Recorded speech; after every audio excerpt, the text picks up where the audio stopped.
صل على سيدنا ومولانا محمد وعلى سيدنا علي وسيدتنا فاطمة وسيدتنا زينب وسيدنا حسن وسيدنا حسين وعلى آله وصحبه وبارك وسلم.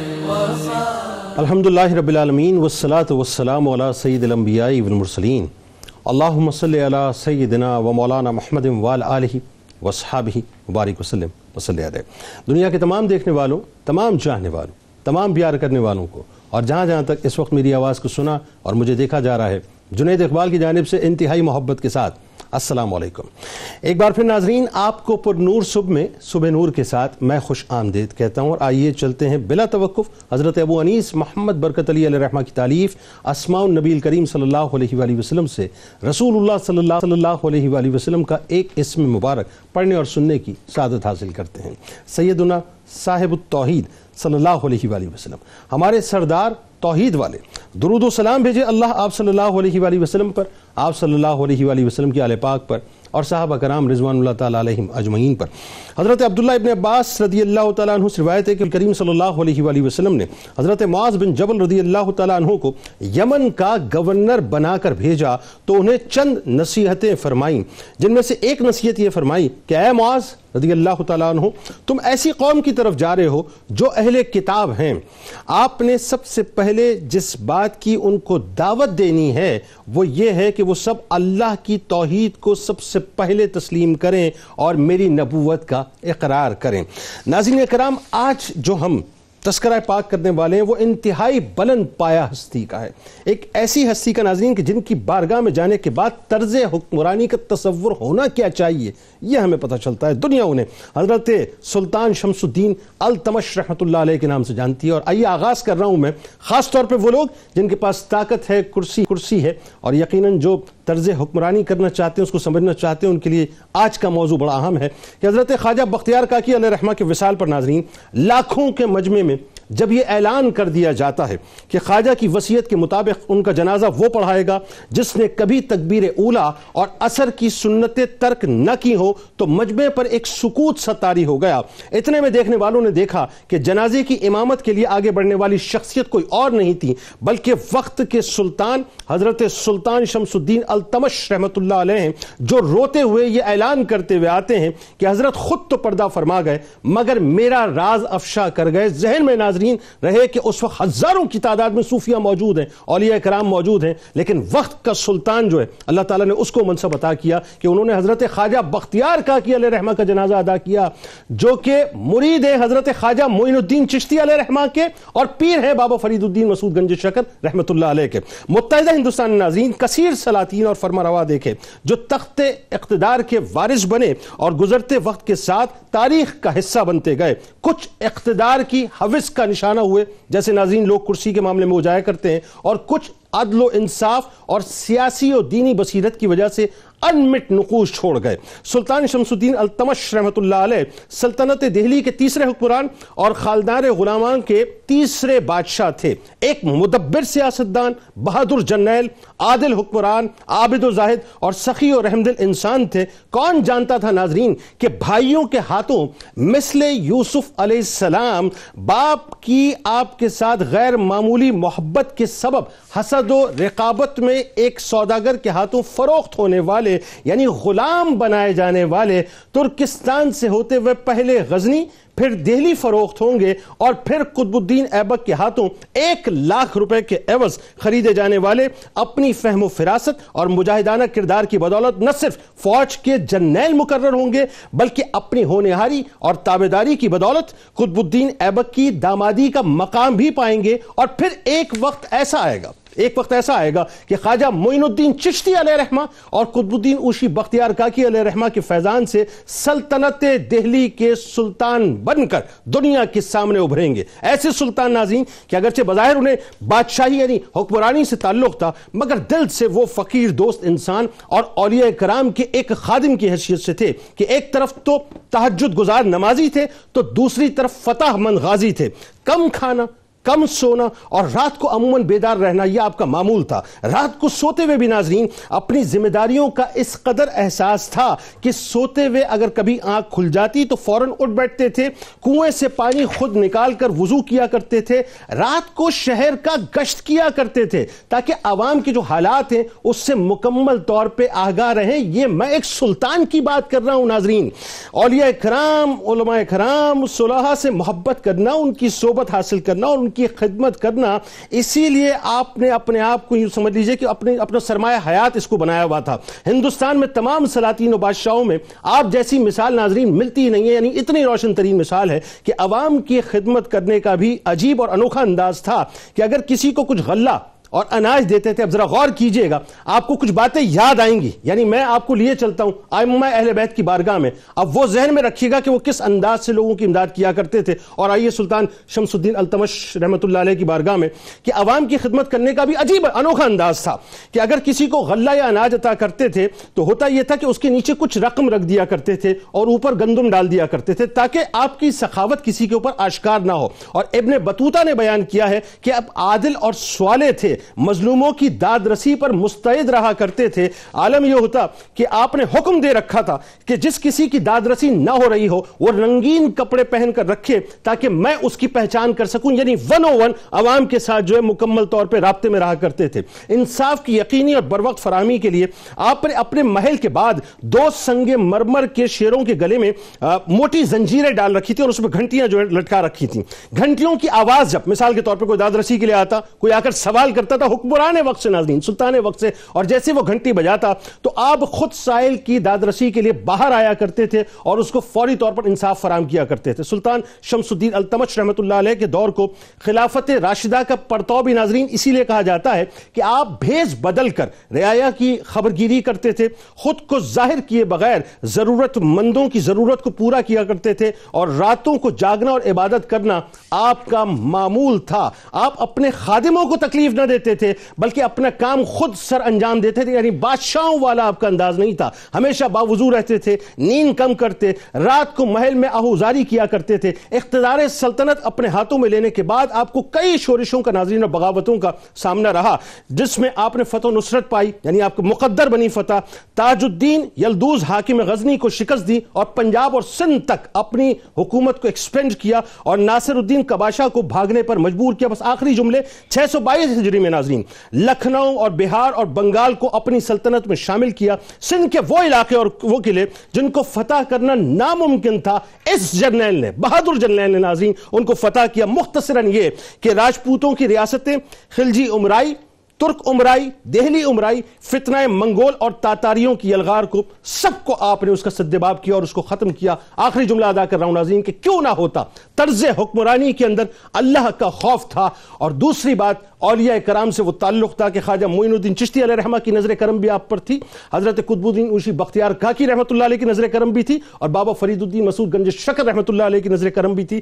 یعنی بظاہر حکومت کرنے والا ایک سلطان تھا لیکن اصلی حکومت ان اولیاء کرام کی تھی جن کے ذریعے سے ہندوستان کی سرزمین کے اوپر حکومت ہو رہی تھی. اللہم صلی علی سیدنا و مولانا محمد وعلی سیدنا علی و سیدتنا فاطمہ و سیدتنا زینب و سیدنا حسن و سیدنا حسین وعلى آله وصحبه وبارك وسلم. اللهم صل على سيدنا ومولانا محمد وعلى سيدنا علي وسيدتنا فاطمة وسيدتنا زينب وسيدنا حسن وسيدنا حسين وعلى آله وصحبه وبارك وسلم. پہلے یہاں سے آغاز کرتے ہیں کہ سلطان شمس الدین التمش رحمۃ اللہ علیہ جو ہیں ظاہر ترکستان میں آپ کی پیدائش ہو رہی، تو آپ کا جو بنیادی تعارف ہے یعنی ترکستان سے لے کے جو دہلی تک کا سفر ہے، ذرا اس پہ کلام کریے. بسم اللہ الرحمن الرحیم. آج ہم سلطان شمس الدین التمش کا ذکر خیر کر رہے ہیں، اور ترکی حکمران ہونے کی نسبت سے آپ کو التتمش کہا جاتا ہے، لیکن معروف نام آپ کا سلطان شمس الدین التمش ہی ہے. التمش کے معنی ہوتے ہیں فوج کا سردار. اور خاص طور پر جس خاندان غلاماء کی آج ہم حکومت کی بات کر رہے ہیں، اس سے یہ بھی معلوم ہوتا ہے کہ مسلمان حکمرانوں نے رسول اللہ صلی اللہ علیہ وسلم کی تعلیمات کے پیش نظر غلاموں کے ساتھ کیسا حسن سلوک کیا کہ ایک وقت ایسا آیا کہ وہ بادشاہ بن گئے.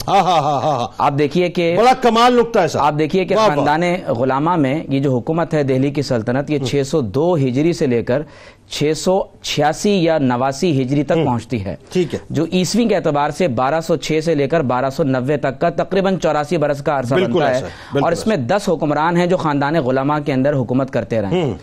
اس حکومت کی بنیاد سلطان شہاب الدین غوری کے ایک ترک غلام قطب الدین ایبک نے ڈالی ہے، جو 1206 سے 1210 تقریباً صرف 4 برس تک حکمران رہے. لیکن سلطان قطب الدین ایبک کے بعد جس شخصیت کو اللہ تبارک و تعالی نے سلطانی کا شرف بخشا ہے، اور جنہوں نے اس طور پر حکمرانی کی ہے کہ وہ دن کے غازی تھے اور رات کے نمازی تھے، اور خاص طور پر یہ خطہ جسے آج پاکستان اور بھارت کے نام سے جانا جاتا ہے، اس پورے خطے کے تن تنہا حکمران جنہوں نے یہاں پہلی مرتبہ ہندوستان میں اسلامی سلطنت کی بنیاد رکھی، وہ خواجہ بختیار کاکی رحمۃ اللہ علیہ کے خلیفہ حضرت سلطان شمس الدین التمش رحمۃ اللہ علیہ ہیں. آپ دیکھیے کہ بہت قابل توجہ بات یہ ہے کہ آپ کا تعلق جس خاندان سے ہے وہ ترکوں میں کراختائی نسل سے ہے، اور آپ کے والد کا نام ایلم خان ہے جنہیں البری قبیلے کا سردار کہا جاتا ہے. سلطان شمس الدین التمش اپنی خوبصورت اور خوبصورتی سیرت ہونے کی وجہ سے آپ کے بھائیوں کے لیے محسود بن گئے، یعنی وہ آپ سے حسد کیا کرتے تھے. اور جس طرح سے حضرت یوسف علیہ السلام کو آپ کے بھائیوں نے ایک غلام بنا کر فروخت کر دیا، اسی طرح سے حضرت سلطان شمس الدین التمش کو بھی فروخت کیا گیا. لیکن قابل توجہ بات یہ ہے کہ آپ اپنے خطے سے بکتے بکتے بالآخر غزنی پہنچے. پہلے شہاب الدین غوری نے آپ کو خریدنے کا ارادہ کیا لیکن خرید نہیں سکا، لیکن بعد میں قطب الدین ایبک نے التمش کو خریدا اور اس قدر اپنا قرب عطا کیا کہ پہلے بیٹا بنایا اور پھر اس کے بعد دامادی کا شرف بھی عطا فرمایا. اچھا، پہلے تو سپہسالار بنے نا، بات یہ ہے سپہسالار بن کے جس انداز سے مہمات جو ہے نمٹائی. پھر آپ دیکھیے کہ اسی عہد میں آپ گوالیار کے حکمران رہے، برن کے حکمران رہے، دیگر علاقوں میں آپ کو جاگیرداری بھی عطا کی گئی، اور پھر بالآخر بدایوں کے حکمران رہے. میں بالخصوص آپ کے غلامی کے دور کے 2 واقعات یہاں آپ کے پیش نظر رکھنا چاہتا ہوں. آپ دیکھیے کہ جو لوگ نیک ہوتے ہیں، جن میں مستقبل میں کچھ بننے کی صلاحیت ہوتی ہے، تو بچپن میں ہی ان کی صلاحیتوں کو اولیاء کرام جان لیتے ہیں. جب آپ بخارا میں غلام کی حیثیت سے بک کر ایک بازار میں آئے تو آپ کے آقا نے آپ کو ایک سکہ دیا اور کہا کہ جاؤ اور انگور خرید کر لاؤ. وہ سکہ آپ سے کہیں گر گیا. تو اس کیفیت میں آپ ایک مقام پر بیٹھ کر رونے لگے، تو ایک فقیر کو کشف ہوا. تو وہ فقیر اس مقام سے گزرا اور اس نے جا کر وہ سکہ اس بچے کو، سلطان جو شمس الدین التمش مستقبل میں بننے والے تھے، جا کر ایک سکہ عطا کیا اور کہا کہ جاؤ اپنے مسئلے کو حل کرو. اور جاتے ہوئے ایک جملہ کہا کہ اگر خدا تجھے کسی دن بادشاہ بنا دے تو لوگوں کے ساتھ وہی طرز حکمرانی رکھنا کہ جو آج اللہ تعالیٰ نے تجھے، جس طرح سے اللہ رب کریم نے تجھے عدل عطا کیا. اور جب مسند نشین ہوئے تو آپ کو واقعہ یاد آیا. پھر اسی طرح سے آپ ایک اور مقام پر جب بک کر جب ایک خطے میں پہنچے تو وہاں رات کو ایک اولیاء کی محفل لگی ہوئی تھی اور وہاں سما کی محفل چل رہی تھی. لوگ قوالی سن رہے تھے جن میں حضرت قاضی حمید الدین ناگوری رحمۃ اللہ علیہ بھی موجود تھے. تو اس وقت آپ پوری رات شمع لے کر محفل میں اولیاء کی خدمت کرتے رہے. تو قاضی حمید الدین ناگوری اور دیگر بزرگوں نے آپ کو دعا دی، اور یہ انہی دعاؤں کا اثر تھا کہ اللہ تبارک و تعالی نے سلطان شمس الدین التمش رحمۃ اللہ علیہ کو حکمرانی کا ایسا طرز عطا فرمایا کہ آج وہ خطہ جسے پاکستان اور بھارت کہا جاتا ہے، یہاں پہلی اسلامی سلطنت سلطان نے ہی قائم کی ہے. صحیح. اچھا، حمید الدین ناگوری علیہ رحمہ جو ہیں، یہ استاد محترم قطب الدین منشی بختیار کاکی علیہ رحمت جنہوں نے قرآن پڑھایا. کمال یہ ہے کہ وہیں سے فیض جو ہے وہ سلسلہ شروع ہو گیا تھا اس کے جاری ہونے کا. بالکل بالکل بالکل ایسے ہی. اور یقیناً سلطان کو اللہ تبارک و تعالیٰ نے ذاتی صفات عطا فرمائی ہیں، اور جس طرح سے اللہ رب کریم نے عدل اور انصاف کا نظام ان کے ذریعے سے ہندوستان کے اندر قائم کیا ہے، میں یہ سمجھتا ہوں کہ قیامت تک کے لیے آنے والے بالخصوص اس خطے کے حکمرانوں کے لیے یہ ایک مشعل راہ. بالکل اس میں گفتگو کرتے ہیں. اچھا دیکھیں، اس میں مفتی صاحب ایک بات یہ ہے کہ ترکستان سے لے کے جو دہلی تک کا آپ کا سفر ہے بہت ہی ظاہر مختصر، چونکہ اتنی ڈیٹیلنگ ہو نہیں سکتی، لیکن کمال یہ کہ جو ریزیمبلنس آپ دیکھیے کہ کہاں توقع غلامی گلے میں اور پھر کہاں اللہ تبارک و تعالیٰ نے سر پہ جو ہے بادشاہی کا تاج سجایا. اچھا اب تخت نشین آپ ہو گئے، دامادی آپ کو مل چکی تھی، سپسالار آپ اپنے آپ کو بہترین جو بہادر جو ہے وہ ثابت کر چکے تھے، اس کے بعد کا ذرا سلسلہ بتائیے کیا ہوا کہ جب تخت نشین ہوئے تو جو سب سے پہلا کام، چونکہ جو فتنے بپا تھے مختلف علاقوں میں ان کی سرگوپی کرنی تھی، اب اس سرگوپی کے لیے کیا اسٹریٹجی تھی ایز سپسالار؟ یہاں سے آغاز کرتے ہیں. بسم اللہ الرحمن الرحیم. هو القادر هو الحق هو المعین.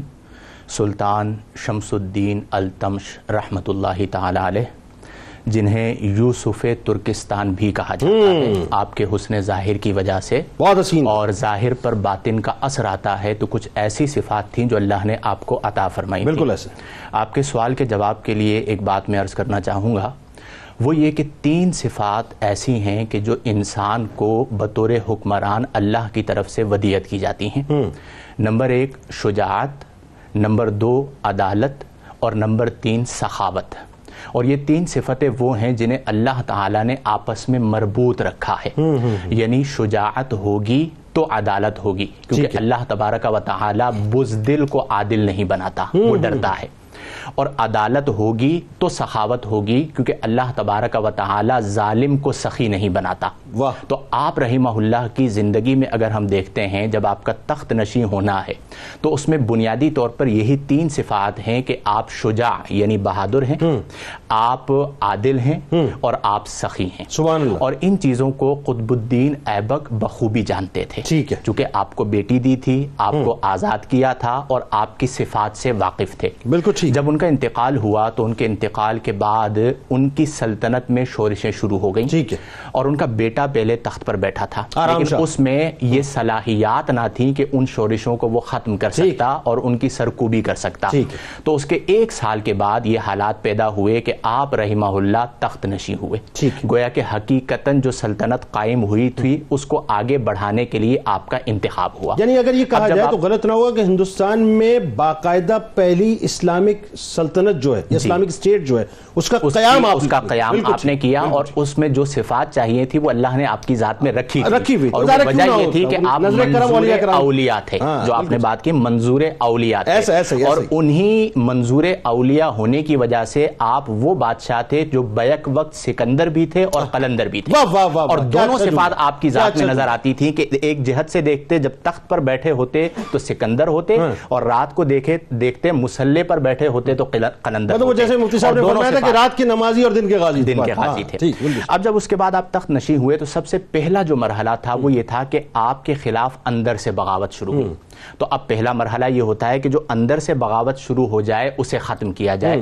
2 بڑے جو سالار تھے، جو 2 بڑے حاکم تھے، انہوں نے بغاوت کی، تو سب سے پہلے آپ نے ان کی سرکوبی کی. یہاں پہ ایک بڑا خوبصورت واقعہ ہے کہ ایک ہیں سلطان شہاب الدین غوری، دوسرے ہیں قطب الدین ایبک، اور تیسرے ہیں سلطان شمس الدین التمش.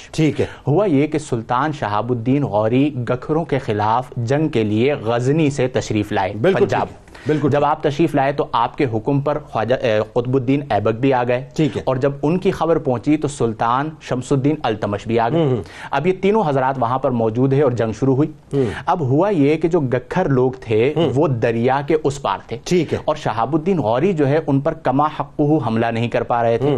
تو اس دوران جب سلطان شمس الدین التمش رحمہ اللہ کو اپنی بہادری کے جوہر دکھانے کا موقع ملا تو آپ نے جان کی پرواہ کیے بغیر اپنے گھوڑے کو دریا میں اتار دیا، اور دریا میں اتار کر ان پر حملہ کیا، جس سے ان کے ہزاروں لوگ مارے گئے. اب شہاب الدین غوری دیکھ رہے تھے کہ یہ نوجوان، یہ شجاعت، یہ بہادری اور اس طرح کی بے باکی اور اس طرح کا اللہ پر توکل کے گھوڑا دریا میں اتار دیا.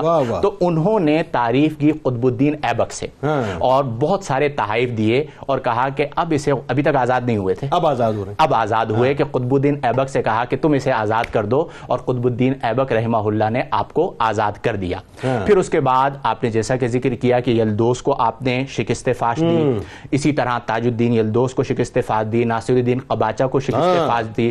پھر اس کے علاوہ ناصر الدین قباچہ تو کئی مرتبہ اٹکتا رہا اور بھاگ جاتا تھا, بھاگ جاتا تھا. مطلب وہ جو قباچہ کا کریکٹر ہے وہ پورا ادا کر رہا ہے. بالکل پورا ادا کیا, لیکن آپ نے بھی پھر اس کی آخر میں صحیح طرح سرکوبی فہمی. اچھا, پھر اسی طرح بعض ایسے قلعے تھے کہ جن کے بارے میں روایات میں ملتا ہے کہ 70 بادشاہ اسے فتح کرنے کی کوشش کرتے تھے, فتح نہیں ہوتے. بالکل ایسا. جب آپ کی حکومت آئی تو آپ نے اس قلعے کو بھی فتح فرمایا, اور آپ کی پھر وہ جو سلطنت تھی, ایسا نہیں تھا کہ آپ ایک جگہ پر بیٹھ گئے, حتیٰ کہ جب آپ کا وصال بھی ہوا تو اس وقت بھی آپ ملتان کی طرف جنگ کے ارادے سے جا رہے تھے, بیمار ہوئے تو واپس لوٹے.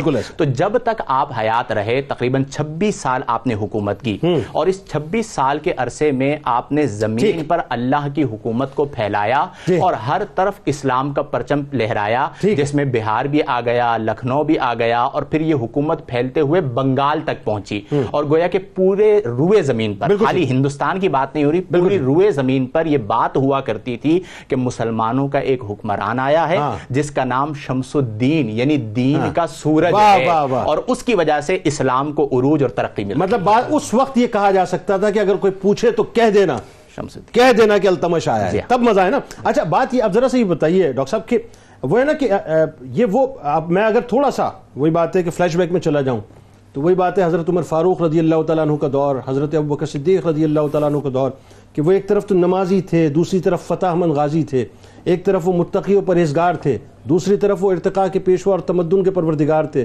فقر کے بوریے پر بیٹھے رہتے تھے, کیسر و کسرا سے خراج لے رہے ہوتے تھے, پیشانی سجدے میں ہوتی تھی, چہرے پہ جلال خسروانہ ہوتا تھا, ہاتھ میں دامن تقوی ٹھوکر پہ زمانہ ہوتا تھا. ایگزیکٹلی وہ صورتحال جو ہے یہاں پر نظر آتی ہے. ذرا طرز حکمرانی کیسی تھی یہ بتائیے, کہ آپ نے جو ریفارمز کی, جس طرح سے جو ہے کنڈکٹ کیا کرسی کو, ذرا وہ ذرا لوگوں کو بتائیے. بسم اللہ الرحمن الرحیم. شمس الدین التمش, آپ کا جو دور حکمرانی ہے یہ 1211 سے 1236 کے درمیان, کم و بیش کوئی 25 سے 26 سال. ٹھیک ہے. ابن بطوطہ یہ لکھتے ہیں کہ آپ پہلے خود مختار حکمران ہندوستان ہیں, اور اس کی تائید خلافت عباسیہ سے کچھ یوں ہوئی تقریباً 1228 کے اندر کہ آپ کو ناصر کہا گیا, یمین کہا گیا, اس کے ساتھ ساتھ آپ کو امامہ پیش کیا گیا, جس کا خلیفہ مستنصر نے جو ہے وہ خلت بھیجی تھی. بالکل. اور وہ ایک طویل عرصے سے ریلیشن شپ میں رہے, ان کے ایمبیسڈرز یہاں پر آتے رہے, ان کو آبزرو کرتے رہے, اور پھر جب انہیں واقعتاً اس بات کا احساس ہوا کہ خوب اچھے انداز میں شمس الدین التمش نے یہاں پر حکومت جما لی ہے, تو اس کے اظہار کے لیے آپ نے یہ تمام نوازشات کی. اچھا, میرا خیال ہے کہ اس میں ایک اور وجہ بھی تھی پولیٹیکلی بھی, اگر اس کو ہم دیکھیں تھوڑا سا, کہ چونکہ بغداد اس وقت مرکز تھا اور ہندوستان میں واحد جو ہے مطلب یہ جگہ رہ گئی تھی جہاں پر پاور تھی, باقی تو ظاہر ہے مسلم دنیا جو ہے بالکل یہ بات بالکل آپ کی, وہ تاتاریوں کا جو پورا ایک فساد تھا اور منگولوں کا جو فساد تھا. جی بالکل ایسے ہی بات ہے. اب ہم دیکھتے ہیں کہ طرز حکمرانی میں کیا کیا چیزیں جس کے اوپر آپ نے توجہ دی, چونکہ اس سے پہلے بھی کوئی بہت مضبوط حکومت نہیں تھی, اور انفارچونیٹلی اس کے بعد بھی کوئی بہت مضبوط حکومت نہیں رہی. جو پہلا کام آپ نے کیا وہ یہ کیا کہ آپ نے ایڈمنسٹریٹو مشینری کو بلڈ اپ کیا. یعنی دیکھیں, داخلی طور پر جب تک آپ مستحکم نہیں ہوتے ہیں اس وقت تک کسی بھی ریاست کو مضبوط کرنا, وہاں کے لوگوں کو آسائشیں دینا, یہ ممکن نہیں ہوتا, اور آپ بہترین منتظم تھے. دوسری بات جو کہ بڑی انٹرسٹنگ ہے کہ وہاں کا جو فیوڈل سسٹم تھا اس کو آپ نے ڈسمینٹل یعنی جڑ سے اکھاڑ پھینکا. اس کے لیے آپ کا جو سسٹم کہلاتا ہے اس کو ہم کہتے ہیں اقناص یا اقناص. یہ سسٹم ایک ایسا سسٹم کہلاتا ہے جس میں آپ وہاں کے جو لوکل امیرز ہوتے ہیں ان کو آپ الاؤ کرتے ہیں کہ آپ جو فیڈریشن ہے اس کے ساتھ الحاق صرف کریں کس طور پر, سیاسی طور پر اور ملٹری طور پر. اس کے بعد آپ وہاں سے ریونیوز جنریٹ کریں, لوگوں کی خدمت کریں, یعنی اس کو کیا کہتے ہیں ہیں لوکلائزیشن یا لوکل سسٹم آف گورنمنٹ. یعنی وہ صرف فیڈریشن بہت کے ساتھ آسان الفاظ میں اگر آج کے دور میں بات کریں کہ وہ جو پاور کو ڈیوالو کرنا, ایگزیکٹلی, یعنی جو لوکل گورنمنٹس کا جو مطلب نظام ہے, پاور کو گراس روٹ لیول تک پہنچا دینا. بالکل ٹھیک ہے. اور یہ یعنی سلطنت کی کمزوری نہیں بلکہ اس کی پھیلاؤ کے اندر بھی اس نے بہت اہم کردار ادا کیا. ٹھیک ہے. اس کے ساتھ ساتھ جو تیسری چیز اس کا ذکر میں یہ کہاں پہ کرنا چاہوں گا وہ تھا ڈس ریگارڈنگ امپیریل پالیسیز. یعنی جب یہ مشورہ دینے والوں نے مشورہ دیا کہ آپ ہندوؤں کے اور دیگر مذاہب چونکہ آپ پاور میں ہیں تو آپ ان کے مذاہب کو تبدیل کروا دیجیے, جی جی, تو آپ نے اس مشورے سے اتفاق نہیں کیا بلکہ آپ نے یہ فرمایا اور اس طرح کا انداز طرز عمل اپنایا کہ وہ کنڈیوسو کنڈیشنز کیوں نہ پیدا کی جائیں کہ کوئی بھی شخص جب اسلام کی حقیقت کو دیکھے, اس کے حکمران کو دیکھے, اس کے نظام عدل کو دیکھے تو وہ خود لپک کر دائمین اسلام میں داخل. سبحان اللہ. اللہم صلی علی سیدنا و مولانا محمد وعلی سیدنا علی و سیدتنا فاطمہ و سیدتنا زینب و سیدنا حسن و سیدنا حسین وعلی آلہ و صحبہ و بارک وسلم. اللہم صلی علی سیدنا و مولانا محمد وعلی سیدنا علی و سیدتنا فاطمہ و سیدتنا زینب و سیدنا حسن و سیدنا حسین وعلی آلہ و صحبہ و بارک وسلم. اب ذرا مفتی صاحب یہ بتائیے کہ ایک جو خاص بات جس کو میں, چونکہ شہاب الدین غوری کا تذکرہ بار بار آیا, اچھا آپ دیکھیے کہ پرتھوی راج چوہان جو ہے اس کو یوں سمجھ لیجئے کہ شکست دینے میں بہت کوشش کی غوری نے. ایک مرتبہ تو ظاہر ہے مطلب وہ شکست کھا کے پلٹنے لگے, اس کے بعد دوبارہ جو ہے وہ آئے, تو وہ جو طاقت تھی وہ پیچھے خواجہ معین الدین چشتی علیہ رحمہ کی نظر آتی ہے. اچھا پھر اس کے بعد وہی بات ہو گئی کہ قطب الدین ایبک کے پیچھے کون ہیں, حضرت شمس الدین التمش رحمۃ اللہ علیہ کے پیچھے کون ہیں. تو شخصیتیں یہ ساری شخصیات نظر آ رہی ہیں جس میں خواجہ معین الدین چشتی علیہ رحمہ, خواجہ بختیار کاکی علیہ رحمہ, بابا فرید الدین مسعود گنج شکر علیہ رحمہ. یعنی ایسا محسوس ہوتا ہے کہ روحانی تصرف آپ نے قائم کیا اور پھر ظاہری طور پہ جو ہے وہ طاقت دے کر بٹھایا کہ اب بیٹھ کے حکمرانی تم اس طرح سے کرو گے جیسا ہم چاہیں گے. جی دیکھیے ایک سوال جس طرح خاندان غلاماء کے حوالے سے کیا گیا ہے تو سن 1206 عیسوی میں خاندان غلاماء کی حکومت شروع ہوئی ہے اور 1290 عیسوی میں ختم ہوئی. ٹھیک ہے. اور تقریباً 84 برس ان غلاموں کی حکومت قائم رہی اور اس میں 10 حکمران رہے جس میں 3 مشہور حکمران ہیں.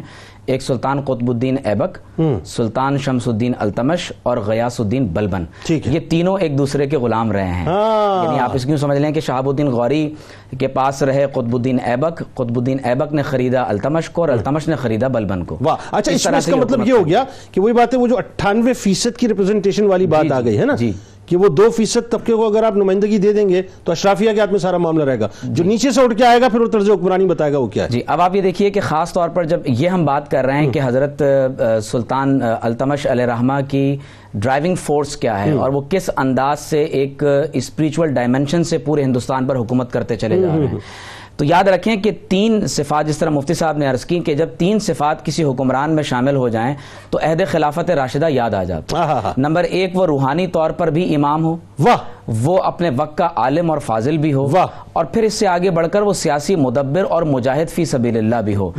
جس شخص میں یہ تینوں صفات جمع ہو جائیں وہ اپنے زمانے کا خلیفہ ہوتا ہے. اب آپ دیکھیے کہ سلطان شمس الدین التمش رحمۃ اللہ علیہ کی جو ڈرائیونگ فورس ہے وہ حضرت خواجہ بختیار کاکی رحمۃ اللہ علیہ کی صحبت اور آپ کا فیضان نظر ہے.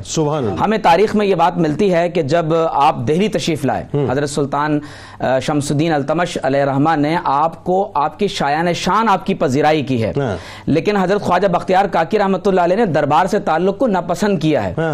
آپ نے سلطان نے آپ کو جاگیر کی پیشکش کی، آپ نے رد کر دیا، لیکن سلطان برابر پیش خدمت ہوتا رہا۔ یہ سلطان کی بچپن سے ہی، جس طرح میں نے پہلے بھی 2 واقعات عرض کیے، تو سلطان بچپن سے ہی اولیاء کی خدمت میں حاضر ہوتے تھے، اولیاء سے محبت کرتے تھے۔ یعنی یہ چشتی بزرگوں کا طریقہ رہا، جی دربار میں وہ جاتے تھے، دربار والے خود آتے تھے، بادشاہ خود آپ کی خدمت میں آتا تھا۔ بالکل ٹھیک۔ تو جب خواجہ اجمیر نے حضرت بختیار کاکی رحمۃ اللہ علیہ کی شہرت کو بڑھتے ہوئے دیکھا، یہاں تک کہ اپنے زمانے کے اولیاء اور علماء آپ سے شکوہ کرنے لگے کہ یہ آپ نے کس شخصیت کو دہلی میں بھیج دیا ہے کہ تمام پیرخانے اور خانقاہیں خالی ہو گئیں اور سب خواجہ بختیار کی خدمت میں چلے گئے، تو حضرت خواجہ اجمیر رحمۃ اللہ علیہ خود دہلی سے لینے کے لیے، اجمیر سے لینے کے لیے دہلی میں حضرت خواجہ بختیار کاکی کو خود تشریف لائے۔ اب جب آپ دہلی سے ان کو اجمیر واپس لے جانے لگے تو پورا دہلی شہر امڑ آیا، اور کہا جاتا ہے کہ جہاں خواجہ بختیار کاکی قدم رکھتے تھے لوگ اس خاک کو اپنے لیے شفا بنا لیا اللہ اکبر۔ لیکن ان دیوانوں میں ایک نام سلطان شمس الدین التمش کا بھی ہے، اللہ۔ اور عالم یہ تھا کہ حضرت خواجہ اجمیر آپ کو واپس لے جا رہے ہیں، سلطان بھی رو رہے ہیں، آپ کے ساتھ پوری رعایا رو رہی ہے، اور حضرت کی خدمت میں عرض کر رہے ہیں کہ خدا را آپ دہلی کو اس نعمت سے محروم نہ کریں۔ یعنی ان کو اس سلطان کو یہ معلوم تھا کہ میری اصل حکومت اس کرسی کی وجہ سے نہیں، ان کی وجہ سے ہے۔ ان کو معلوم تھا کہ اگر یہ دہلی سے چلے گئے تو سب کچھ فنا ہو جائے گا۔ تو آپ نے جب یہ دیکھا کہ اس قدر لوگ آپ سے محبت کرتے ہیں تو آپ نے فرمایا کہ اے بابا بختیار، اتنے لوگوں کے دلوں کو دکھانا مناسب نہیں ہے۔ آپ نے فرمایا کہ جاؤ، ہم نے دہلی تمہیں سونپ دیا۔ اور اس وقت حضرت سلطان شمس الدین التمش نے حضرت خواجہ معین الدین اجمیری رحمۃ اللہ علیہ کا شکریہ ادا کیا اور کہا کہ آپ نے ہم پر اتنا کرم فرمایا کہ دہلی اتنی بڑی نعمت سے محروم نہیں ہو سکا۔ اسی کے بعد سے سلطان ہر ہفتے 2 مرتبہ خواجہ بختیار کاکی رحمۃ اللہ علیہ کی خدمت میں حاضر ہوتے تھے۔ اور جنید بھائی، میں ایک بات کی طرف تمام ناظرین کی توجہ دلانا چاہتا ہوں کہ یہ وہ دور ہے 602 ہجری سے لے کر 689 ہجری تک کا، کہ 622 ہجری میں بغداد پر تاتاری فتنہ حملہ آور ہو رہا ہے، پورا وسطی ایشیائی علاقہ جو ہے وہ تباہ و برباد ہو رہا ہے، اور اسی دور میں چنگیز خان وسطی ایشیا اور ایران کو فتح کرتے کرتے بالآخر دریائے سندھ کے کنارے پر پہنچ گیا تھا۔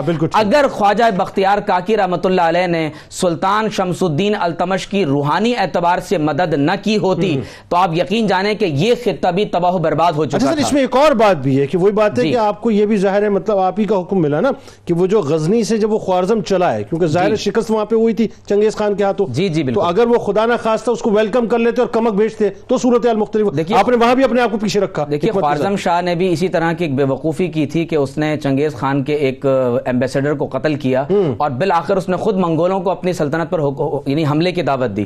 تو سلطان شمس الدین التمش کی یہ دور اندیشی ہے کہ انہوں نے خوارزم شاہ کو اپنے خطے میں داخل نہیں ہونے دیا، اب وہ کشمیر کی طرف اور وہ دوسری طرف چلا گیا۔ اس لیے آپ دیکھیں کہ جو حوض شمسی کا واقعہ ذکر کیا گیا اس کا بھی روحانی پہلو یہ ہے کہ حضرت خواجہ بختیار کاکی رحمۃ اللہ علیہ کی خدمت میں روزانہ، پہلے تو ہفتے میں 2 مرتبہ، لیکن 2 مرتبہ کے بعد پھر روزانہ کی بنیادوں پر التمش خواجہ بختیار کاکی کی خدمت میں حاضر ہوتے اور عرض کرتے تھے کہ میں ایک حوض شمسی بنانا چاہتا ہوں، آپ بتائیے کہ اس کا مقام کیا ہوگا۔ تو یہ دراصل خواجہ بختیار کاکی کی توجہ کا عالم تھا کہ آپ نے روحانی طور پر حالات کو ایسے پیدا فرمایا کہ خود حضور علیہ الصلوۃ والسلام کی زیارت التمش کو نصیب ہوئی اور آپ علیہ السلام نے اس مقام کا تعین فرمایا۔ یعنی یوں کہہ لیجئے کہ اگر میں غلط نہیں ہوں تو بظاہر تو وفاقی حکومت کہیں بھی ہو، لیکن وفاقی حکومت چلے گی جو ہے حوض شمسی سے، کہ جہاں پر یہ سارے صوفیہ تشریف فرما ہوں۔ دیکھیے، یہ میں جس طرف ہم بار بار اپنے حکمرانوں کی ہم توجہ دلانا چاہتے ہیں کہ کسی بھی دور کے حکمران ہوں، ان کے لیے جب آپ ماضی کی طرف پلٹ کر دیکھتے ہیں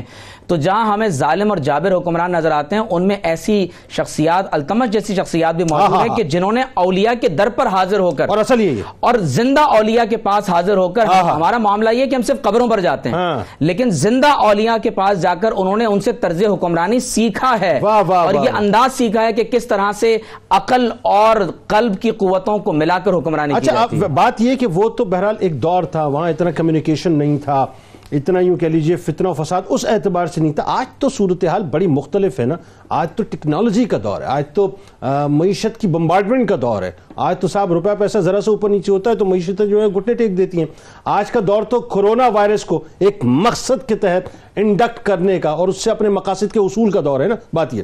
اچھا، آج کے دور میں آپ کیا سمجھتے ہیں کہ ایک طرف اب ذرا ہم تھوڑا سا وہ بھی ذہن میں رکھیں کہ آپ کی عبادات اور تقوی کس حد تک طرز حکمرانی میں وہ عبادات اور تقوی جو التمش کی تھی، ذرا اس کا ریفرنس دے کے بتائیے، اور طرز حکمرانی کو پیچھے صوفیہ کس حد تک جو ہیں وہ ضرورت ہے اس دور کی خاص طور پہ۔ جی جنید بھائی، دیکھیں اس میں چونکہ آپ بادشاہ ہیں لیکن آپ کا شمار اولیاء میں ہو رہا ہے. کس وجہ سے؟ آپ کی عبادت اور آپ کے تقوی کی وجہ سے. دین میں دو چیزیں ہیں، ایک ہیں عبادات، دوسرے ہیں معاملات. عبادات یعنی انفرادی طور پر جو عبادات کرتے ہیں، اور معاملات آپ کی لوگوں سے ڈیلنگز ہیں. ان دونوں میں آپ انتہائی درجے کے متقی تھے. عبادات کا عالم تو یہ تھا کہ صوفیہ کے ہاں ایک اصطلاح ہے تقلیل کلام، تقلیل طعام اور تقلیل منام. یعنی کم بولنا، کم کھانا اور کم سونا. یہ تینوں چیزیں اللہ نے آپ کی ذات میں جمع فرمائی تھی کہ آپ کم کھاتے تھے، خوشنویس اور خطاط بھی بہت کمال کے تھے، کم کھاتے تھے، کم بولتے تھے اور کم سوتے تھے. عبادات کا عالم یہ ہے کہ آپ اکثر وضو سے ہوا کرتے تھے.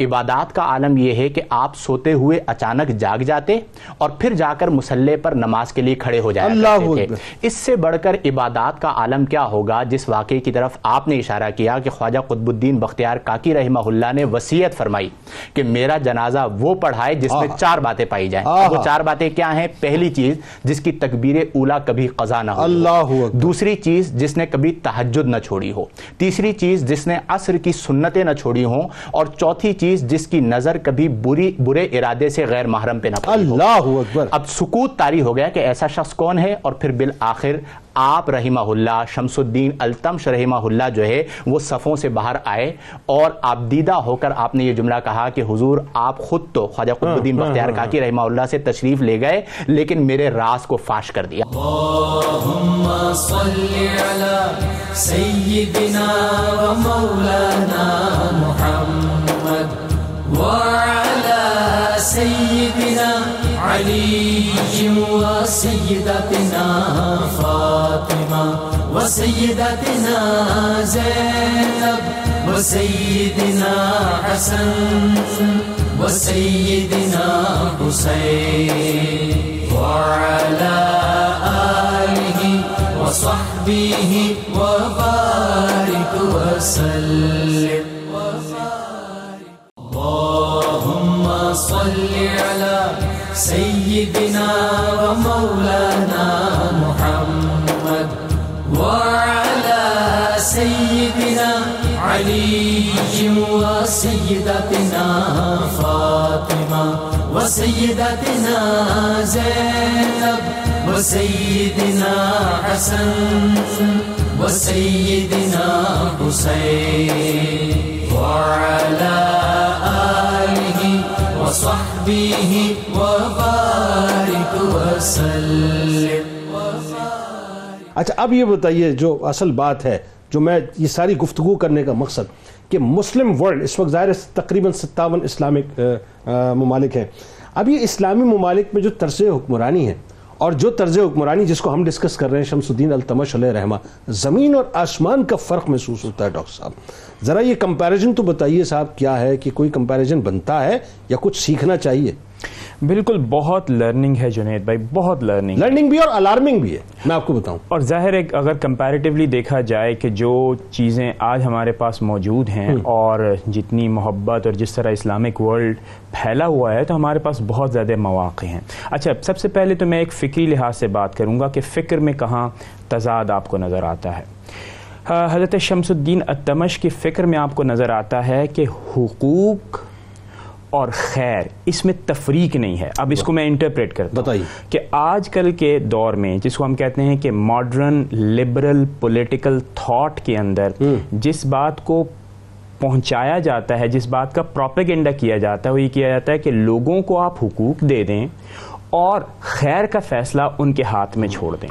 حضرت شمس الدین التمش کی زندگی سے جو ہم سیکھتے ہیں وہ یہ ہے کہ خیر کا فیصلہ بھی بہت واضح انداز میں آپ نے کر دیا. اور وہ کیا ہے؟ وہ ہے اسلام. وہ کیا ہے؟ اسلام کا ظاہر یعنی علم، اسلام کا باطن یعنی ہمبلنس. دیکھیے جو آج کے طرز حکمرانی میں آپ کو نظر آتا ہے وہ آتا ہے اگریشن، غضب، کہ ایک بڑے بڑے کاروانز ہیں، بیوروکریسی کی ایک پوری مشینری ہے، لیوشنس دیکھا جاتا ہے، ٹریولنگ آپ دیکھ لیں. اس کا مطلب کیا ہوا کہ اگریشن ہے آپ کے مزاج کے اندر. حضرت کی زندگی میں آپ کو ہمبلنس نظر آ رہی ہے، جس کا ذکر کہاں سے نظر آ رہا ہے؟ صوفیاء کرام کی تعلیمات سے. اچھا مزے کی بات یہ ہے کہ وہ جو آپ بات فرما رہے ہیں کہ ان شخصیات کو روب ڈالنے کی ضرورت نہیں ہوتی تھی. ان کی ہیبت اور ان کا جلال ہی اپنی جگہ تھا اور کہ جھکے رہتے تھے لیکن آنے والا جو ہے پھر خوف میں بھی ایسا. اور دیکھیں سمپلیسٹی تو بولتی ہے کہ آپ ہیں حکمران لیکن آپ صرف اور صرف اپنی پیشانی جھکاتے ہیں اللہ رب العزت کے احکامات کے سامنے. تو صرف اور صرف جسموں کو جھکانا نہیں بلکہ اصل مقصد یہ ہے کہ آپ تمام لوگوں کی روحوں کو خدا کے سامنے پیش کر دیں. اچھا اب جو دوسری بات جو کہ ان کے طرز حکمرانی میں ہمیں نظر آتی ہے اور جو بہت بہت بہت لرننگ ہے وہ ہے ایکسیسیبلٹی. اب آپ کو میں بتاؤں دور تو آج کل کا ہمارا کیسا ہے کہ جی حکمران آپ تک ایکسیس ہوتا ہے چونکہ ڈیموکریسیز بولتی ہیں. لیکن جنید بھائی اگر میں آپ کو حقیقت بتاؤں اور آپ بھی اس بات سے اتفاق کریں گے میرے ناظرین بھی اتفاق کریں گے کتنا ہے آج کا حکمران ایکسیسیبل؟ بالکل بھی نہیں ہے. اور حضرت یہ مسلم ورلڈ کی ہم بات کر رہے ہیں اور یہ مسلم ورلڈ کی بات 57 اسلامک ملک کی اور ایون جو تہذیب کے دل دادا اور تہذیب کے نمائندہ ہیں وہاں پر حکمران کتنا ایکسیسیبل ہے. یہ صرف رومانوی کہانیاں تو ہو سکتی ہیں حقیقت یہ نہیں ہے. حضرت شمس الدین التمش نے اس دور میں جس کو آپ کہتے ہو عہد رفتہ یعنی 1200 یعنی 13ویں صدی کے اندر اپنے آپ کو اتنا ایکسیسیبل بنایا کہ حضرت عمر رضی اللہ تعالیٰ عنہ کی یاد ان معنوں میں تازہ فرمائی کہ جب آپ رات کو اٹھتے تو آپ عوام کی خبر گیری کے لیے گھروں اور گلیوں میں گشت فرمایا کرتے اور پھر آپ نے اتنی آسانی فرما دی. حالانکہ میں نے آپ کو اس سے پہلے بھی بتایا کہ وہاں پر لوکل ایڈمنسٹریشن تھی تو آپ نے فرمایا کہ اگر لوکل ایڈمنسٹریشن سے آپ مطمئن نہیں آپ کی کوئی خبر گیری نہیں ہوئی آپ کی کوئی شکایت دور نہیں ہوئی تو میرا گھر آپ کی خدمت میں حاضر ہے آپ یہاں پر آئیں اپنی ضروریات پوری. بالکل ٹھیک. آپ تینوں اب آپ کا بہت شکریہ آپ تشریف لائے. آئیے جناب آپ کو لیے چلتے ہیں کتاب الشفا کی جانب. دل کے درد کا علاج آپ کے سامنے پیش کرتے ہیں. بڑا قیمتی نسخہ ہے توجہ سے سنیے گا کہ اگر کسی شخص کے دل میں درد ہو تو سورہ علم نشرہ اول و آخر درود پاک کے ساتھ 3 مرتبہ پڑھ کر سینے پر دم کر لیں انشاءاللہ درد ختم ہو جائے گا. حضرت داتا گنج بخش علی حجویری علیہ رحمہ کا قول مبارک. ہر شخص کی قیمت واہ کیا کمال جملہ ہے ذرا توجہ سے سنیے گا کہ ہر شخص کی قیمت معرفت الہی سے ہوتی ہے. جس کو یہ حاصل نہیں اس کی کوئی قیمت نہیں. اللہم صلی علی سیدنا و مولانا محمد وعلی سیدنا علی و سیدتنا فاطمہ و سیدتنا زینب و سیدنا حسن و سیدنا حسین وعلى آله وصحبه وبارك وسلم.